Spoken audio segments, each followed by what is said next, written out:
today do something to you?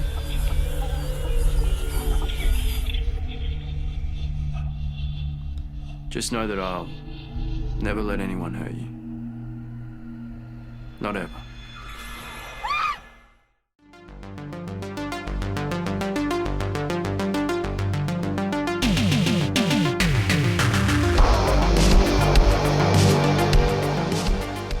We are talking the Australian slasher movie, What Goes Around. And this one is written and directed by Sam Hamilton and stars Catherine Morvell as Erin and Jesse Boomer as Alex.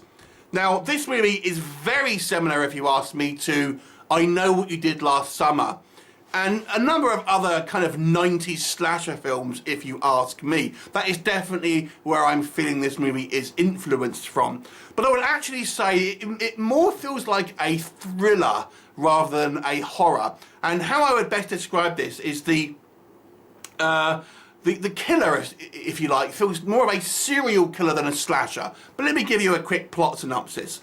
So what we have this young girl, Erin, who has crippling anxiety. She's a meek, quiet girl who has had a little bit of a history with some people that she used to know from school. Her only link to these people is her kind of mutual friend, if that makes sense. So she keeps on, she's very kind of close to them, but because of her, she keeps running into these people who you used to go to school with who may have had some type of dark history with her that will be explored through the movie. One day Erin meets Alex, who is a dashing young man, but he may well be a serial killer, and his MO is there's a serial killer who is going around videoing his victims and then posting these killings online. Now, is Alex a serial killer? Is it something else? Is Erin the serial killer, or is there something going on entirely different? You'll have to watch the movie to find out. So let's discuss. What works, first of all? Okay, so those of you who are jonesing for a 90s style slasher movie, then I would say this one is going to be right up your street. As I've mentioned, for me, it feels less of a slasher movie because it's not quite as over the top as a slasher film, and plays more like a serial killer thriller style film. There's no scary masks, things like that. There's no OTT gore here. There's no elaborate kind of kills that are just, it's more of just kind of like people getting strangled or knifed and things like that. So I think it will appeal slasher fans, but I think it's also has a market here for people who like more of your violent crime thrillers and stuff like that. Now, it's not a true crime, obviously. It's just a kind of a work of fiction, but I still feel there's that option there for people who may like your kind of serial killer style movies. I think Erin, the woman who plays Erin, I think does a good job of making her feel vulnerable, but also somewhat easily manipulated, because throughout the movie, she has relationships with various people, and you almost feel there's some type of, and it's filmed very well, there's a slight madness kind of bubbling under her. The first scene of the movie is where Erin sees like a girl fall off her bike and she's got blood, and she's like, seems to be kind of like a little bit obsessed with the blood and stuff like that.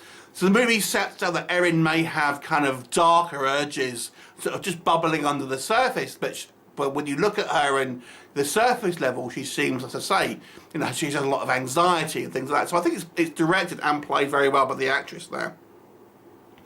As I've mentioned, the kills are not over the top and they're not particularly elaborate, but it does give it a more of a gritty feel, and I feel more of a almost like a shock value to a certain degree, because I just feel that you feel like it's more realistic in that respect.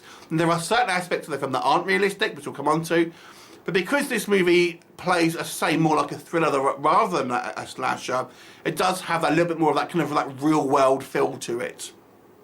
The movie is also quite well paced. It's not a long film, and I feel the movie, it hits a certain beats at all the correct times. So I think it's actually a pretty well edited movie in that respect. And on a technical level, certainly with the cameras, lighting, stuff like that, I think it's proficiently made.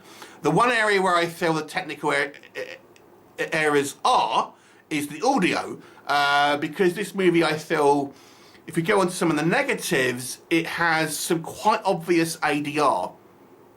And unfortunately, because I think lines are clearly re-recorded, some of the line delivery is very stilted. Now, I don't necessarily think that's necessarily bad acting, but I feel some of the overdubbed lines make it seem like the acting is bad, if that makes sense, in certainly for some characters. And again, it just gives a somewhat of a false feel when we have, for example, people who are far away. We can kind of hear them in very kind of clear, loud things like this in certain shots. Yeah, so some of the kind of the ADR, the audio mixing here, I didn't think worked particularly well. Now, I mentioned kind of realism or lack thereof. One of the things that bothered me in this movie was the complete lack of police, or also people trying to call the police, things like that. When people get murdered, no one calls the police don't show up, no one's questioned. People just seem to literally go about their kind of daily lives the next day. And then we have when the second murder happens, there's clearly a pattern. Again, people just seem to be kind of going about their lives. So, to me, the writing, it felt a little bit shoddy, I have to say, because it just, even though it's set up to be what could have been somewhat of a realistic serial killer film, and certainly has some ideas here, that it doesn't kind of go all the way, unfortunately, and becomes a little bit B-movie-ish, quite frankly, because, like I've said, the writing just doesn't make some logical sense. There's also a plot thread here that was really not used. It was kind of introduced and then nothing was done with it. So our antagonist, this serial killer, videos, and his unique selling point, if you like, is that he wears a GoPro whilst he's killing and then puts these murders online. Now, for a start, in the days of cybercrime and stuff like that, you would have thought that this would make him very easy to track, to be quite honest with you. So there's that. But it's also hinted at that there's some type of wider conspiracy that maybe motivates this killer into doing particular things. But it's mentioned, but nothing is ever done with it. So why mention it? I don't know if this is setting itself up for a sequel, but it doesn't really seem to do that, to be quite honest with you. So it seemed like a pointless line, if that makes sense, to have it in there, because it makes it, we're gonna delve into this kind of bigger conspiracy, but we don't. So as I've mentioned, I think some of the ADR does, on the surface, make some of the acting look a little bit shoddy, and that may or may not be the case. It's hard to tell, because I feel we're listening to second-hand line delivery on certain areas, people's performances through the film. But nonetheless, it does look like sometimes some of the performances are a little lackluster. But like I said, that may be down to some of the kind of the poor ADR work. Overall, it's it's a very kind of proficient film to a certain degree, but I don't think it's particularly memorable in any particular way. I think if you are a person who likes slasher films, maybe likes the kind of serial killer films, it's certainly kind of a watchable movie. It's well paced. I like the main character. I really liked her relationship with her best friend. To me, that was the most interesting dynamic, because you don't really know where it was going to go there. But again, if I have to have another critique, really, the ending, what happens was a little ill-defined in regards to character motivation, shall we say. I'm not going to spoil it for you, but suffice it to say, it doesn't really make some sense. Now, that you could put that down to mental issues. I'm gonna say, without trying to be vague, but it didn't make a lot of sense. There seemed to be motivation changes that were not really set up. But I'll give it a 5 out of 10. It's a relatively average movie. I think let down primarily by some poor writing. Have you seen it? What did you think of it? Leave me a comment and I'll look forward to seeing you next time. Bye for now.